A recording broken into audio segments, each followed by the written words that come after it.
Okay, good afternoon, everyone. Good evening. Welcome to our next Facebook Live. Today we have a very exciting session. We are 4 minutes away from start time. So of course, remember, as usual, tell us where you're viewing from. Go and call your friends. This is a really important session where we're going to be talking about literacy, focusing on, of course, Gen Z and Gen Alpha. And we have some really excellent expert advice coming from two persons you're about to meet very shortly. So, as per usual, tell us where you're viewing us from. You can feel free to let us know if you're in primary, if you're in secondary, high school, university, preschool. Do let us know in the chat. And we, of course, want to hear from you if you are with us on Zoom. Also, feel free to share that information with us so that we know where you are from. So we have Lisa, who is from Barbados, here with us. Let's see who else we have with us. And please remember to tell your friends to come on and join us. All right.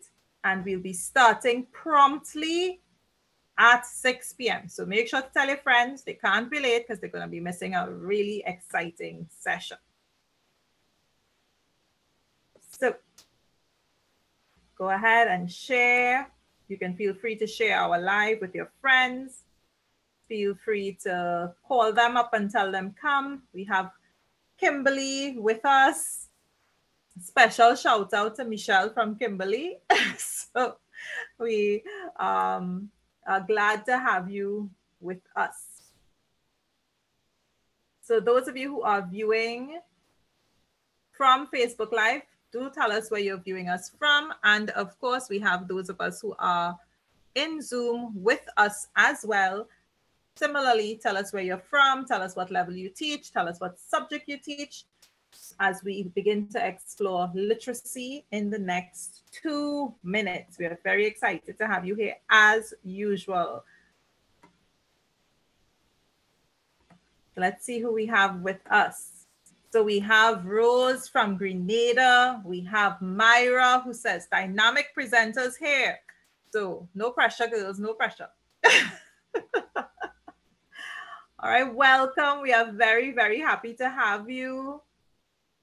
Kimberly says she works with special needs. We have Teresa with us from Diego Martin. We have Melissa from St. Lucia. She's an EDPM and OA teacher. We have Shaika, I hope I pronounced your name correctly, viewing us from Antigua. So we have a nice Caribbean representation already. Wonderful. And of course, that's good because at 21st Century Educators, we are all about building community and sharing ideas. So it's not just about us giving you ideas, but we want to hear from you throughout this session. All right, so we start in 1 minute. And let's check our chat on Zoom. So the others who are in Zoom with us, do tell us where you're from as well so that we can shout out your country. We have Teresa, who is a retiring curriculum coordinator, joining us. Welcome. We are very happy to have you. And we look forward to your insights as well. We have Clevanche, I hope I'm pronouncing your name correctly, from Bahamas. Welcome. So we have a nice representation, a real nice Caribbean vibe. Anybody from outside of the Caribbean, let us know. If we have anybody, we have a good spread from the Caribbean. So as per usual, and you all know 21st Century Educators likes to start on time. It is 6 p.m. And so we are going to start. Welcome if you are now joining us. We are very excited to have you here. And I will be handing over and I'll be in the background while Kimberly and Michelle take it away. So I'll see you all in a bit. Thanks so much, Lee. So welcome everyone again, and a pleasant good evening. Today, our session is entitled Inspiring the Next Generation of Writers, Strategies for Gen Z and Gen Alpha Students. So we're just going to get into it, and I'm going to introduce myself. My name is Michelle Kunkun. and I've been teaching ICT for the past 22 years. Yes, I know I look young, but for the past 22 years, I've facilitated several workshops for both students and teachers, and I continue to do so.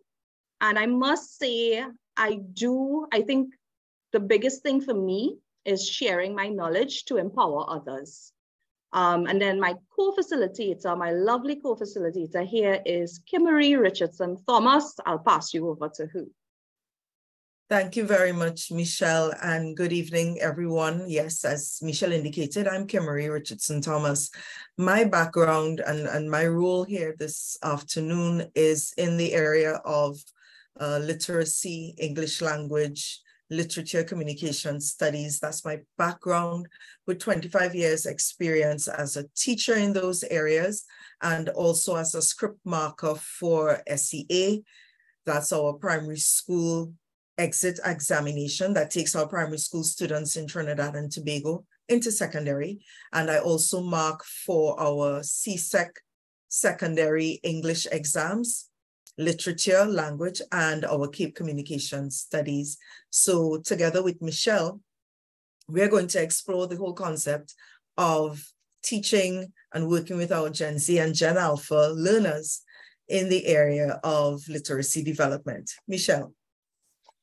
Thanks, Kim.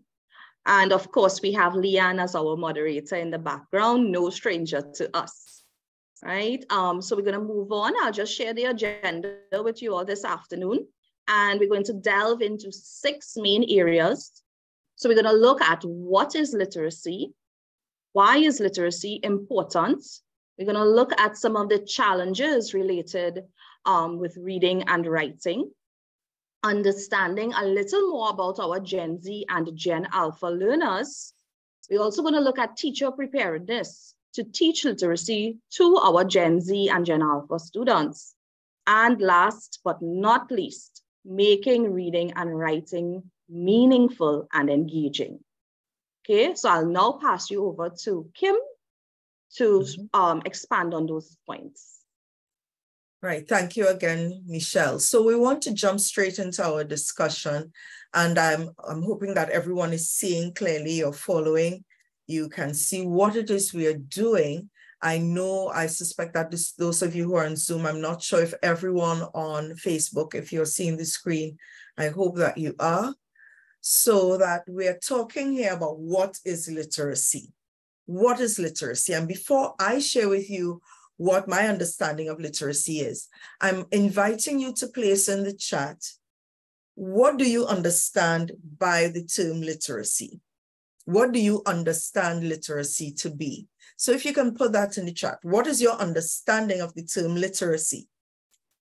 And I'm reminded, even as persons are responding, and right, even as you're responding, when we talk about literacy, and when I think about literacy, one of the other things that comes to mind is some years ago, having worked or having volunteered as an adult literacy tutor, I remember distinctly persons who were reluctant to join the class. But one person, one gentleman stands out in particular for me. And he indicated an interest in wanting to be a part of the class. And he came a little bit reluctantly, but he came. And he said to me that he had difficulty with reading. When he came to the class, what we found out is that his challenge really was his vision. He had struggled with his vision for many years. This man was a grandfather and had not been able to complete his education. He did not complete primary school. But it turned out that he did not have a challenge really with reading per se, but his issue really focused on the area of his vision. So tell me, and what is your interpretation? What is your understanding? And I'm just checking in the chat if we have persons who are responding to that, right? What do you understand by the term literacy? What does literacy mean to you? And while you're pondering this, I want us to explore in a little more detail what literacy is, because we're looking for some feedback, because it's an interactive conversation that we're having here, and we want to be able to hear from you as well. So here we go. Literacy, and if we get to an actual definition here of literacy, UNESCO's Institute of Statistics explain literacy as the ability to identify, understand, interpret, create, communicate, and compute using printed and written materials associated with varying contexts. Sounds like a mouthful, doesn't it? Now, I know that many of us may have the concept that literacy is just about reading and writing. I'm also aware that there are persons who may have logged in who may have a more detailed definition and more detailed understanding of what literacy is. But we want to ensure that everyone leaves the platform today knowing and understanding that literacy is beyond reading and writing. It's more than that. It is how we can identify and understand the context that we engage in. How do we communicate? How do we compute? How do we use printed and written materials? So it's not just reading and writing. So here's the next question, and I'm really hoping to hear from some of you. Give me a brief response. I want to find out from you, why do you believe literacy is important? And again, I'm inviting you to type that in the chat, whether you're on Zoom or if you're on Facebook. Type it in the chat. Why do you believe literacy is important? Sorry about that. Why is literacy important? Do we have any comments coming in? Literacy, why is it important? Can we function without it? So what are your just to jump in, we had some responses from before where we had the ability to read, write, and understand what you have read. We also have literacy is the ability to comprehend and communicate in context, any text. It's literacy is applied to all areas of gaining knowledge and therefore critical skill. They help us to communicate well. It's important to help students to become critical thinkers going beyond the surface, and literacy encourages confident, objective interaction. Beautiful. And again, I know that there's some elements of this that, as we say, you're preaching to the choir. There are persons on the platform who understand what this is about, and I really appreciate the feedback because it's aligned to what it is we saw with UNESCO. UNESCO indicating that it really is beyond reading and writing. It's more than mere reading and writing. So if we're talking about now, why is it important? And I want to give you a 30 seconds or so, if you can share that, and Leanne is right there to be able to relay some of your responses.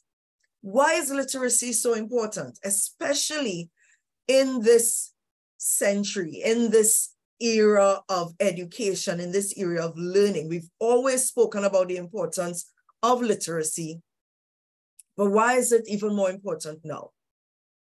What can you share with us? Are we hearing from some of you this evening? Why is it important? How crucial is it, and what makes it crucial? Why is literacy important? And while you're putting your responses together, let's take a look at a video, and then we're going to discuss this question in a little bit more detail at the end of the video. So think about it. Why is literacy important? Here we go.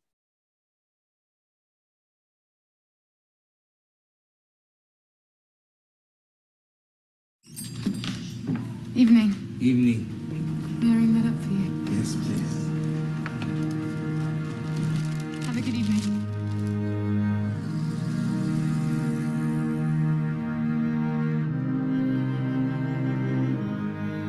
Repeat after me. I. A, B, and C. C, A, B, C, D, E, F, G. No, not good. Not good. Snake. Cat. Dog. Calamari. Yeah. Trash. On the beach. Good, good. Farm. Fresh.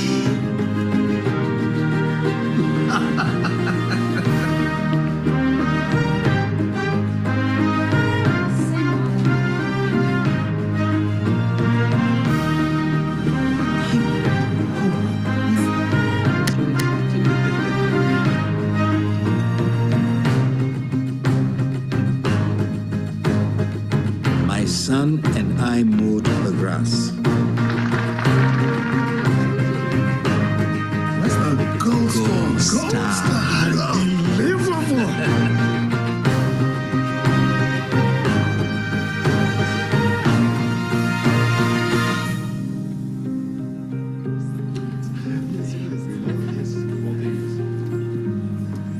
Dad, Hey, Tubbs, I read your book. you read my book.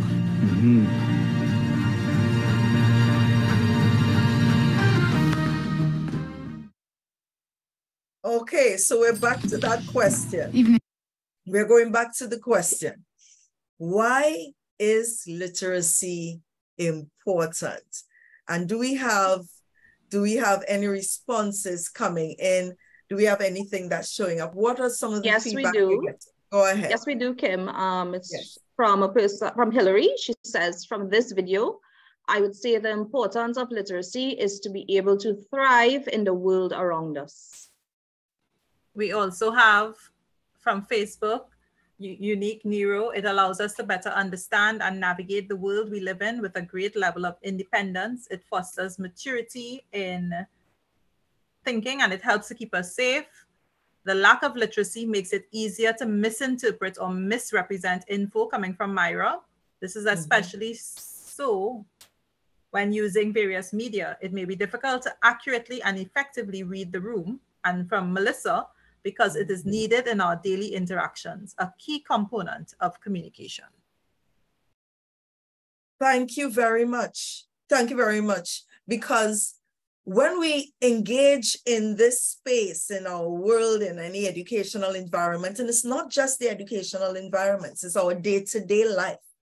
Because again, we are looking at the video and we see a situation where a father is able to connect with his son on a different level. The father was unable to read, but he became motivated to improve his literacy ability so that he can connect with his son. I recall, and I want to just share this with you because we're having a conversation about what we can do to empower our Gen Z and our Generation Alpha learners. A few years ago, I would tend to do some private tuition, but a few years ago, a mother came to me. She had 6 children, she was married, her children were very young. And she indicated to me that she did not complete school, but she realized that her children were learning a lot in school. And she said before they got to secondary school, she wanted to start to do some CXC subjects to improve her ability to assist her students, her children with their work. So she came, she did CXC English, and she passed it. She got a grade 1, even though she had not completed secondary school. It's been my experience that adult learners thrive really well in CXC classes because you come with experience. They come with experience. So she got a grade 1. A year later, her eldest child did the SEA primary school exam and topped the island that I live in, came first in the island. And this is what happened with her first child. Mommy was able to support. The power of literacy enabled mommy to connect with what her child was doing in such a way to encourage and support her. Mommy went on, mommy and daddy, all of their children did exceptionally well in school because they made literacy and education a priority in the home, in spite of the initial challenges of the mother. because she understood the power of literacy. I will add that a few years ago, I went to a health center here in my island, and I'll keep saying my island. And that first daughter was the doctor who dealt with me, who saw about me at the health center. It came full circle. It is the power of literacy. Literacy is powerful. And it's why we're having the conversation, because we recognize that we have a group of learners who may be struggling with the traditional ways that we want to engage them with reading and writing and connecting with their information. UNESCO has indicated that literacy empowers. And we saw that in that video. Literacy empowers. Daddy was able to connect with his son on a different level because he was able to read the book that his son wrote. He felt empowered, and it liberates people. It is beyond just the right to an education. It improves lives by expanding capabilities, which in turn reduces poverty. It increases the participation in the labor market, and it has positive effects on health and sustainable development. Because people are able to understand more. When we have individuals who can read and understand labels on their medication, they can understand and read and understand the ingredients in the food that they're eating. All of these affect their health, and it links right back to sustainable development. Literacy empowers our people. It liberates our people, and it's why we need to have a conversation, because we are seeing changes in the children we are engaging with. So have you noticed any changes in how your students learn? Have you noticed changes in how your children learn? And I'm not just talking about your children at home. What about if we have teachers on the platform? And if you've been teaching for more than 5 years, have you observed changes in the approaches that you need to make when you go into the classroom? I came from the era, and I'm waiting to get some feedback from you. Let me know, have you noticed changes? And if you have, what kind of changes have you noticed? So I'm going to date myself. I came from the era where corporal punishment was still an element of education. And many of those who grew up in that era, we found that corporal punishment was a motivator. You know about being threatened sometimes. Either you would receive punishment from your teachers at school, or you will get the warning that I would let your parents know, and your parents may come into school. Mind you, I was quickly motivated. I did not like licks. I did not like to be flogged, so I did my work. But that does not work in the classroom anymore. Corporal punishment is not allowed in many of our classrooms globally. It's not allowed. So how do we, what are the strategies? And we started looking at strategies to motivate students that were more positive rather than punitive. But a lot of those strategies from the early 2000s, late 90s, how applicable are they 2020 and beyond? Have you noticed any changes in how your students learn? And do we have any feedback coming in? Yes, Leanne said shorter attention span. Shorter attention span. And I think that is a very good synopsis of why we're here today. How do we capture the attention of these learners who are very instant in the information they receive? They're very instant in the things they engaged in what they, in how they, how we appease them, how they get what they want. All right, so let's take a look. We're talking about the Gen Z learner and the Generation Alpha learner. Who is the Gen Z learner? The Gen Z learner is very much into the technology. They are born into a world of the smartphones, tablets, and computers. And when we talk about Gen Z, let's be quite clear. These are children born between, or persons born between 1997 and 2010. It is easier for Gen Z learners to gain an audience. They can get a stage. This is why we have a lot of influencers on YouTube. They're born into an information revolution. They want to connect, collaborate, and share. Similarly, the Generation Alpha learner, they are persons who were born after 2010, going into about 2025. They are still in primary school. Some of them have not yet been born. How are we connecting with these learners who are very mobile, very global, very visual, digital and social? And as one of our participants says, very short attention span. So let's talk about what it is you can do to keep their attention. But we're going to ask the question, do you think that as a teacher, as a parent, do you believe that you are adequately equipped to teach literacy to Gen Z and Gen Alpha students? I would have posted a link in the chat, Kim. So persons can click on the link. It's a Mentimeter link. Right. And So they can participate. I'll stop sharing for a little bit so we can get to see some feedback, because we'd want to know, do you feel adequately prepared to engage with these learners? Do you believe that you have all the necessary tools?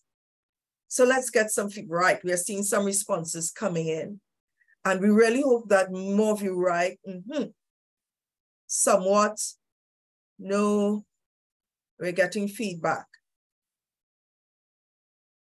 And even as we're looking here at some of these responses, what we're seeing is that no one has yet said, yes, you feel adequately equipped, and we want to be able to help you. We are learning how to help ourselves. And in helping ourselves and seeing the challenges, and this is why we're here today, we realize that many persons would also need some of this support. So what we're getting, the trend is, so far, we have no one who's saying, yes, I feel adequately equipped. We generally have no or somewhat. So let me be able to give you, I want to be able to give you some strategies, some techniques, some tools that you can use. And as we continue, we're seeing the Mentimeter, the data is showing us yes. And it's going up somewhat, no, somewhat, no. Nobody else has said. We've had 15 responses and none of them thus far said yes. All right, so let's get back to, we're going to get back to the presentation, and let's see if we can give you some tools or introduce to you some tools that we believe can assist in helping you to be more equipped with dealing with engaging your Gen Z and your Gen Alpha learner. So you can jot some of these down, and you can take a screenshot. You can go back and check the recording. And that was our Mentimeter link. So strategies. Short online quizzes. They like straight to the point, not too long and drawn out. Just before I came on to the platform here this evening, I had a group of students, and we were looking at statistical reports. Of all the report writing, I believe there exists in the world, nothing tends to be more daunting and somewhat boring than statistical reports. The students were busy. The quiz had 10 questions. 10 questions that looked at elements of statistical report writing after they had gone through some notes. So we did the notes and they did the quiz, and they were excited, they were competing. So short online quizzes. Teams and small groups. If we put students in small groups, it allows for collaboration. And our Gen Z learners require more collaborative exercises. So it's really good to put them in the small teams and small groups. The information that they're engaging with should stimulate active learning. So you want to create active learning activities. And I know it may seem a bit redundant, but activities that really give them that ability to move about and be active and not just sitting down and writing what's on the board. We want to make sure that we have these active learning activities. Games. We want to give them games. Gamification is an important element in the Gen Z, Gen Alpha arsenal, especially when we're teaching them. Gamification is important. Sometimes, and here it is, they play video games. We call them off of the video games, get off of the game, come and do your work. Why not put the work in the game? They will latch on to that.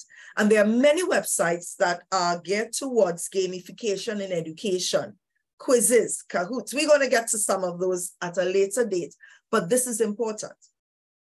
Additionally, there should be in our approach a caring, nurturing approach to them. Gen Z and Gen Alpha learners do not respond well to constant criticism, constant negativity, constantly being put down. Build them up.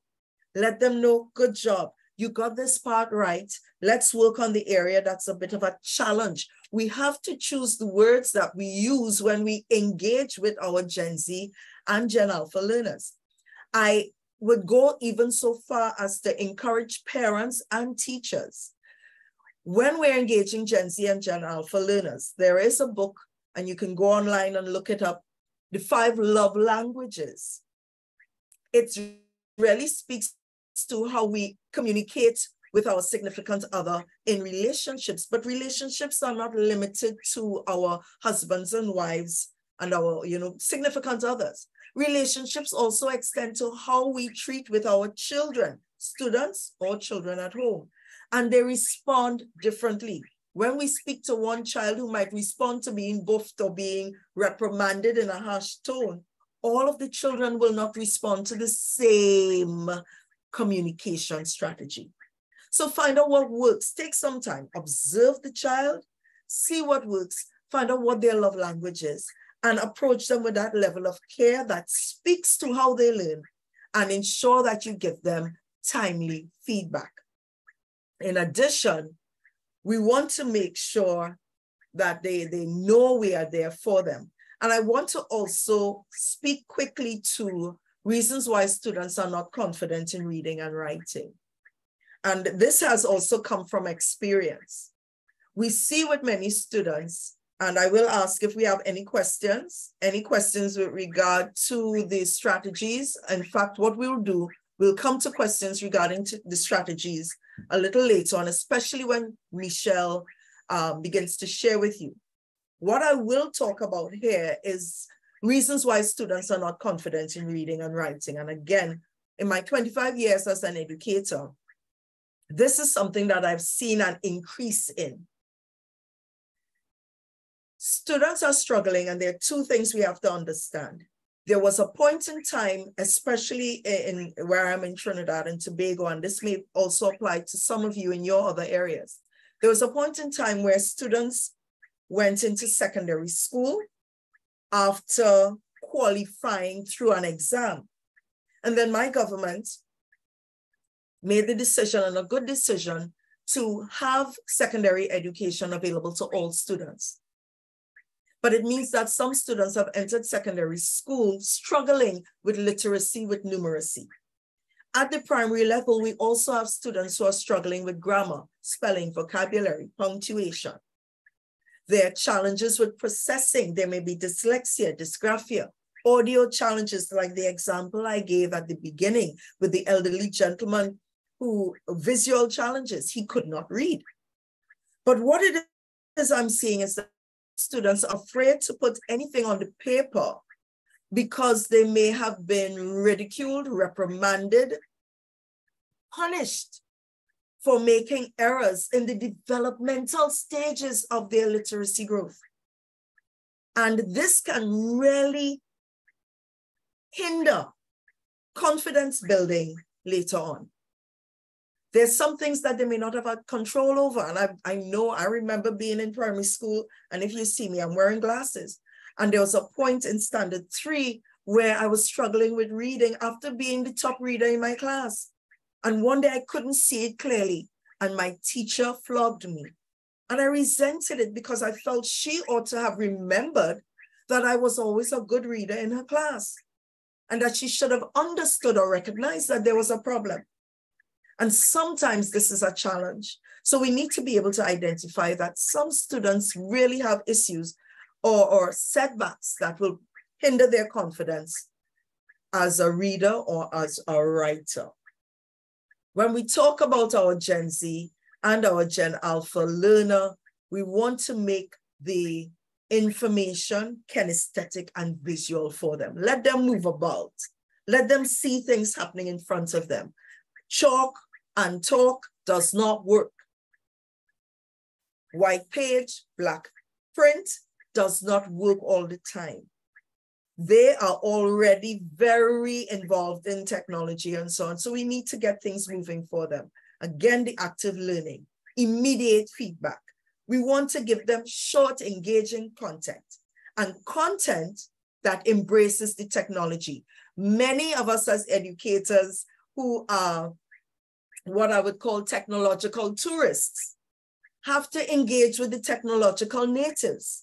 We have to bring to the table tools that would enable us to speak their language, or they are not going to connect with us. So even if you're not comfortable with the technology, but you are engaging Gen Z and Gen Alpha learners, make the time to learn, get a few tricks.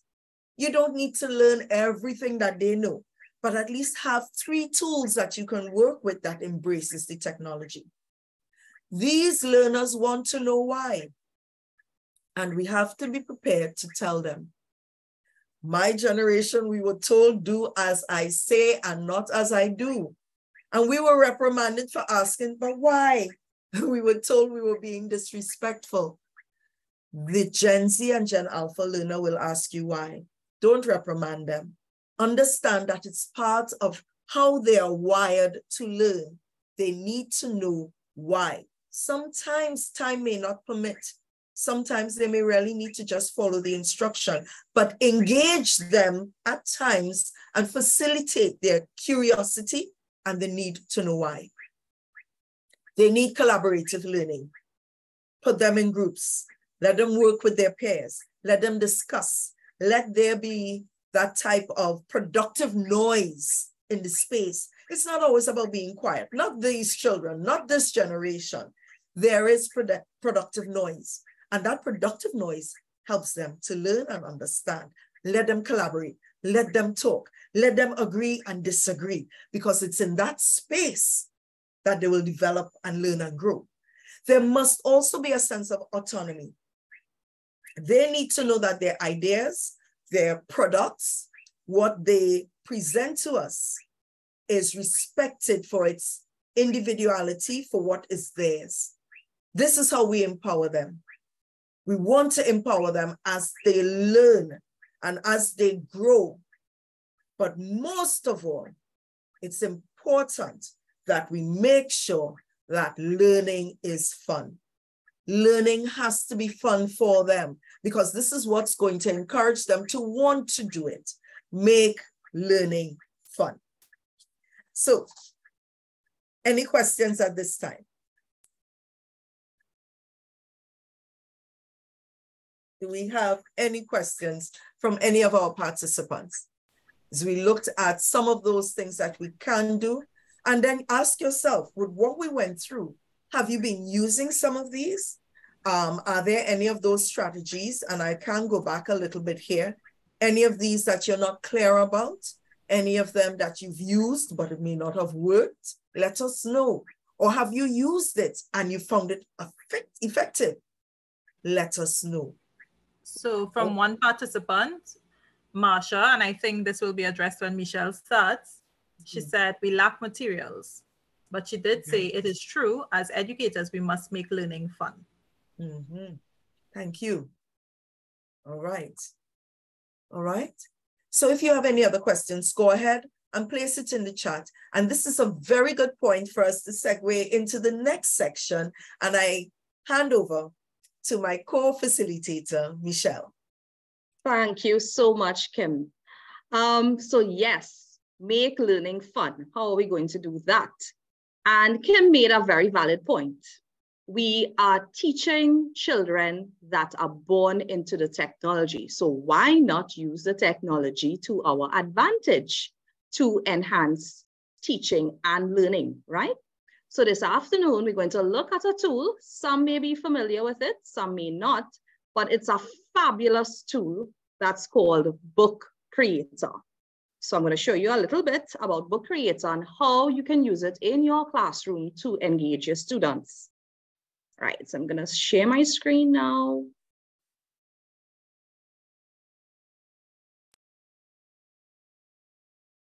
All right. So firstly, what Book Creator is, basically it's a web-based tool and it is used to create electronic books. Simply to access it, you can just type Book Creator in your search engine, click on the site, and then it leads you to the option here to sign up. Simply click on sign up and you can use your email and a password, and it's as easy as that. So I'm actually, because we only have 1 hour, I'm going to delve into this. Now, Book Creator, the main feature of Book Creator and what it allows us to use multimedia.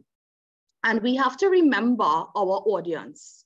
We said in a 21st century classroom, the main goal is to engage all of our learners, all, right? No one should be left out or no one should be at a disadvantage. So that's one key point we want to remember. Additionally, I want you to bear these 2 questions in mind as I go along.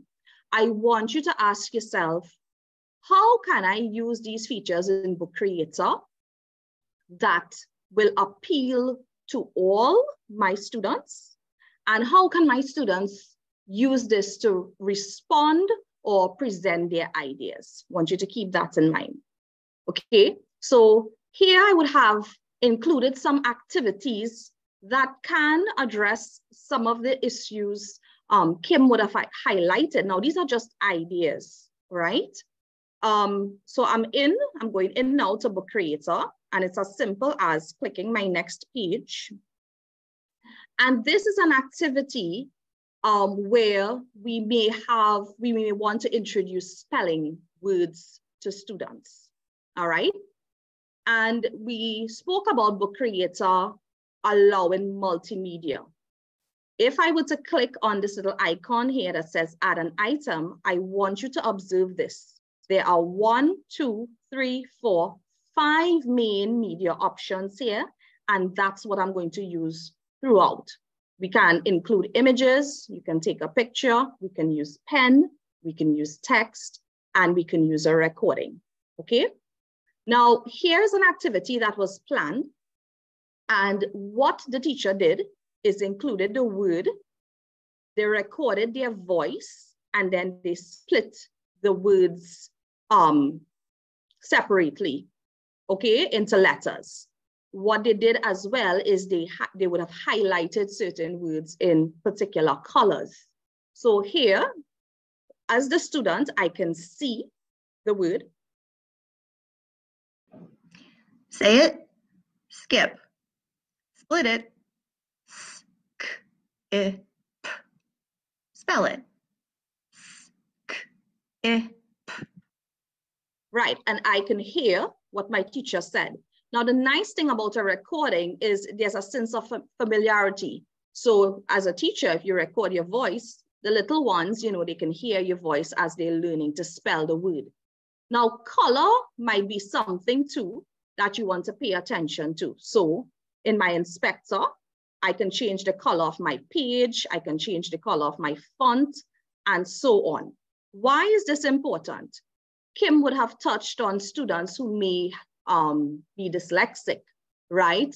Color plays an important role in learning, and there has been research that was conducted to prove that certain colors, right, cause a certain response. So for example, it's recommended for students who suffer from dyslexia that a pale yellow might be nice. Now, we don't want to overdo it with the colors to overwhelm them as well or distract them. Red is a color that is known as a stimulator. Green and blue are calming colors. So if we want our students to focus, we may want to use those colors. So color may be a consideration when we're planning our activity, right? Now here's another one. Your students, you want them to spell words. And here is a case where you can insert images simply by me clicking here. I can insert images. So if I were to click on images, I can search for my images. It's as simple as that, guys. So here I've inserted my images and I want my students to spell the words. Now we want to appeal to all our learners. So for example, you may want some of your students to spell who are more comfortable typing and spelling it out. So they have the option of using text where they can type. And this may come in handy for someone with dysgraphia, right? They can type the word as well. They can record. If I click on record, start recording. C-A-T, cat. All right. C-A-T, cat. All right, so here's my recording. And you can use whatever media you prefer. So those are some of your options there, all right? Now, I know it's pretty soon, but in the essence of saving time, I would like us to do an activity together. So Leanne or Kim will share a join code or a link to actually join my page, this library, and we're going to do this activity together. So I'm going to illustrate first before you join, and you're simply going to add a GIF or GIF, as you all say, emoji or emoji to describe your day. So you're just adding a GIF or emoji to describe your day that illustrates how your day went. And you're going to do a little recording by telling me your name and location. So I will demonstrate for you first, all right? I'm simply going to click on my add an item, all right? I'm going to, if you want an emoji, you can click the pen option, all right? And you'll see the little emoji icon that pops up here. You can choose an emoji, and it's as simple as that, guys. Done. Or you can click on the add an item icon, all right? And you can choose more, the more option, and you're allowed to choose a little GIF here or even a sticker. It's as simple as that. To record your voice, click on this little plus sign again, choose the record option, click on start recording. Hi, my name is Michelle and I am from Trinidad. Hi, my name is Michelle and I am from Trinidad. I'm going to use my recording. So I'm just going to click here and it's as simple as that. So I want to go out here, guys, and show you where you're going, right? So we're going into this activity. You may be presented with 3 books, but I want you to click on this particular activity book that's called How's It Going? So we're going to click here, and then you're going to choose pages. And the reason why I created multiple pages, it's to facilitate the number of persons who may come in. So you click on any page, guys. You can click on page 2, 3, 4, whichever one. And you add your either emoji by clicking on the pen option, choose the emoji, or add, click more, choose your GIF, okay? And then record your name and your location, okay? So you can tell me how that goes as we go along if you need assistance, all right? I'm going back to the library. So we're clicking on this one, guys, that says activity 1. Just want to illustrate how easy this is for you. It's easy. Your students can do it. You can do it in seconds. So I'm just going to see, and the nice thing about this is it's collaborative. So I, as the teacher, can actually see what's happening live, right? And I can give feedback as students are working on their book, on their activity, whatever it may be, right? So I see, you see by this little icon here, I can see that persons are coming on. Isn't that awesome? So I can actually monitor and give feedback in real time. And I'm sure you can think of ways this can be helpful, right? So if you need assistance, guys, I'm here. So just illustrating again, clicking on the add, right? We can choose pen or we can click on more to choose a Jiffy, right? Then click on add again, record, and record your name and location. Oh, great, I see one coming in, excellent.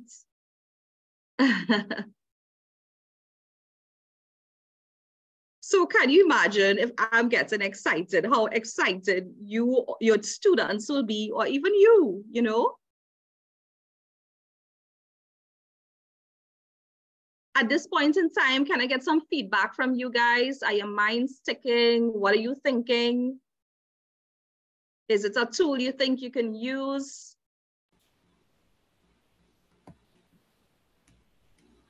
Yeah, Leanne, any feedback? Well, one person said, I love this, Marsha. My students will definitely love this, but I think some persons are getting difficulty accessing the page. So the one thing about the creator, sometimes it does not work well in terms of editing from the phone. Yeah. It works better from the tablets or computers.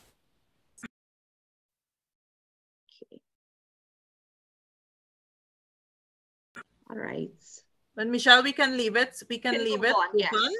And you can move on and you can come back and check it after. Sure, no problem. So it's open there, guys. You all can join.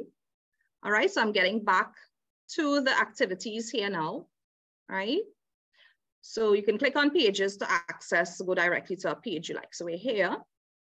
So here's another example of incorporating multimedia. We want to teach our students the word glue. So it's not just about putting the word glue, right? Again, I can incorporate audio. Glue. Right. Here I have an image, so it illustrates what glue will look like. It's a glue stick. Also, we want to make connections for our students. Remember, this is a generation. They just want relevance. If it doesn't make sense to them, then why am I doing it? Why do I have to learn this, right? So we can incorporate images. So here's an illustration of someone using the glue stick. And then we want to appeal to all our learners. So here the teacher would have made a little video where she did sign language. So for those with audio challenges, as Kim said, this can be a useful tool. Glue. Okay. Right. I have another activity here. And what I want to say as well, don't let Book Creator be overwhelming to you if you're a newbie, because what I would have done is I would have used some of their templates, and they're called remixable templates, where you can actually copy a template and edit it. So it's as simple as that, guys. And Book Creator has allowed for a lot of ELA, IT related content. So it's easy for you to have remixable templates, okay? Now here's one where I want them to familiarize themselves with the Book Creator features, but I'm also teaching literacy, right? I have a vocab exercise. So what I would have done is, if you noticed, I would have used the same icons here in my activity. So the students know, well, okay, this icon means to type, right? And they familiarize themselves with the features of Book Creator at the same time. So it doesn't have to be a strenuous thing where you have to wonder, well, oh, I have to teach them Book Creator and then I have to incorporate it in an activity for my subject area. You can actually combine both. So here, my vocab, have them say the word, have them draw the word, have them use the word in a sentence. Okay, so this is another activity that you can share. All right. Now I want to point out this. Here I have a kindergarten student and I want them to learn to write. Now the interesting thing about this is this particular worksheet I would have created or designed or gotten from Canva. So you can actually incorporate material from other apps. So it's as simple as this, guys. All I had to do was click on add an item, go to more, choose Canva. Isn't that awesome? Design my stuff, add to my book. So you can, here's where you get creative. I know a lot of people like to be creative with their little ones as well, right? The instruction is given via audio. Trace the letter A. Now here's a cool feature in Book Creator as well. If I were to click on the inspector, I can add a transcript. So as the child is hearing the instruction, a transcript is also produced. You can read out, right? So I'm going ahead. Now here's a little comprehension activity, and Kim would have mentioned this. We are in a generation where, and I can speak for my students, they don't like to read more than a paragraph, that's it, you lose them, okay? So here's a way where you can incorporate video. This is a video that I would have gotten from YouTube, okay? And I want to do a little comprehension exercise with my students. Now, just click on add an item, choose more. There's an option that says embed. So I just have to search for my URL, insert it in here, and my video pops up, right? So if I click here, my video starts. The goose that laid golden eggs. Okay. And now your students have the opportunity. Now I typed my questions, but there's also a feature where if you have students who are now learning to read or recognize words, you can actually click on this little triangle, sorry, not rectangle, read book, right? And comprehension. What View happens the is video, listen to the story, and answer the questions. The Goose That Laid the Golden Egg. Short stories, Aesop's fables in English. Questions. 1. What did the goose... Right, so what's happening there is the words are highlighted. So there your students can actually focus on the particular word that's being highlighted when it's being read, okay? Right, here's another activity, and this is a vocab activity for perhaps older students. Now, we want deeper learning, we want deeper understanding. We don't just want to give an activity and say, here, put a picture, find the meaning of a word. We want it to make sense. We want deeper understanding. So we want our students to be critical thinkers, right? So here's an activity where they have to explore the word netiquette. They're required to get a definition, and you may ask them to search for an image, search a video that relates to netiquette, or you may actually ask them to create their own video where, you know, they dramatize, you know, something related to netiquette. And then perhaps you ask them for a little reflection now on the word, what it means to them. So you're not just appealing to cognitive, but affective, right?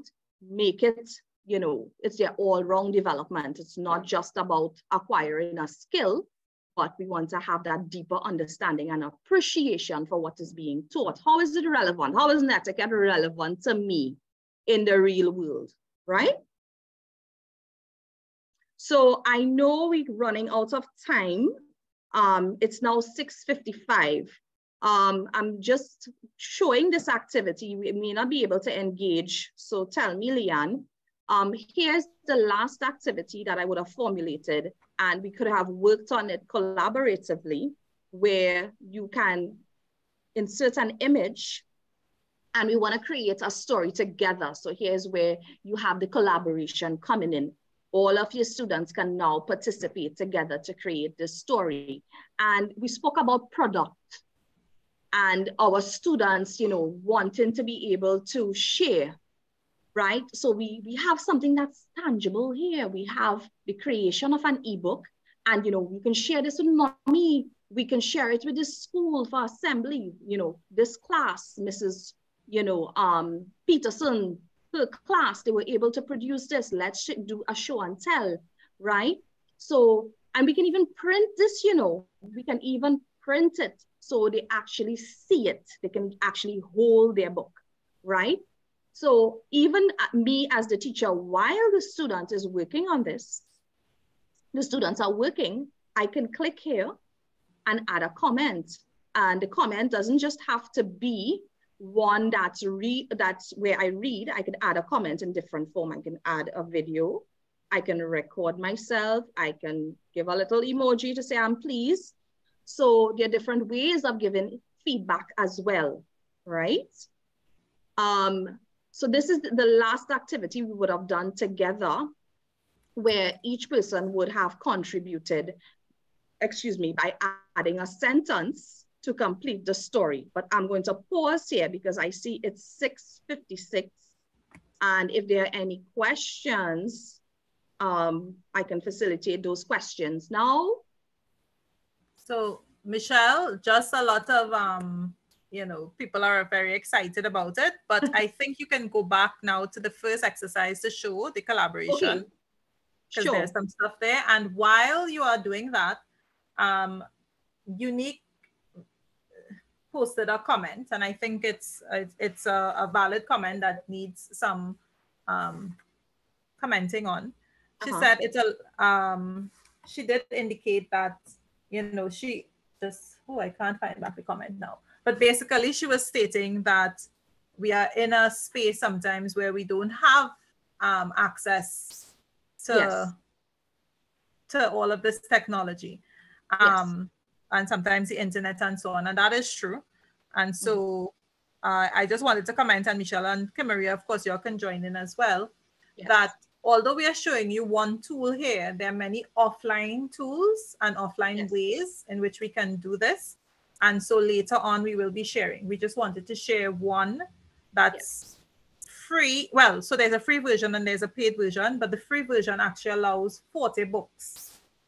And you can have a class with 40 books, which you can share with your students, or you can create 40 books. So the free version allows for a lot that can be done with one class if you have internet access. Or if your students have internet access at home, it can also be an activity that they do at home because you can monitor what they do real time. So Michelle and Kimmery? Yes. Those points are noted. Agreed. Kim? Yes, indeed, because one of the things that we strive to provide for educators is tools that are tools that you can use at various levels, because you can plan a technology lesson and then Murphy's Law says electricity will be gone on that day, and we have to be adaptable. So what we're going to be doing, and when Michelle is finished, we're going to talk to you about something that's upcoming, and we're going to see how that's going to help you. So when Michelle is finished, we'll talk a little bit more about that. Yes. Are there any other questions pertaining to Book Creator in particular?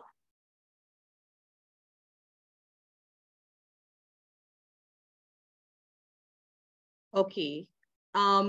So that join code that was shared, even if you are leaving now, you still have the option to work on it even after our session, okay? So if you want to go and explore and we can see what you've done, we welcome your responses, right? So feel free.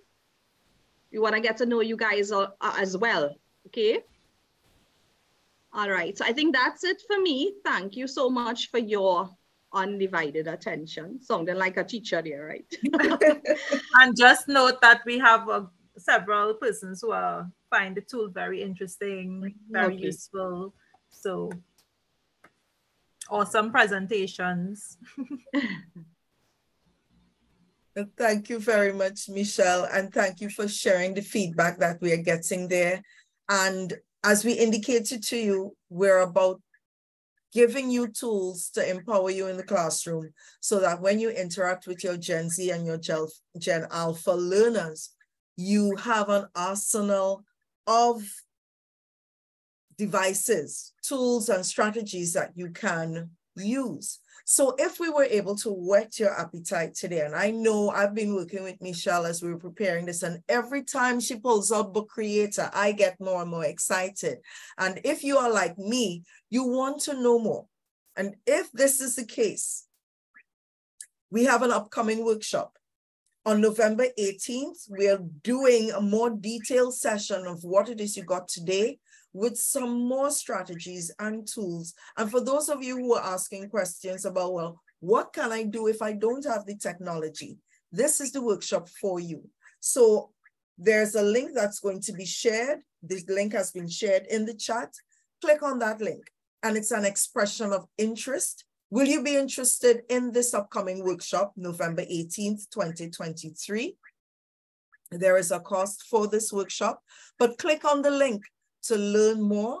It is inspiring the next generation of writers, looking at strategies for the Gen Z and the Gen Alpha student. And we look forward to having you join us so that you can get a lot more from what it is we shared today, and you're going to be in a better position to feel equipped to engage your Gen Z and Gen Alpha students in their literacy development.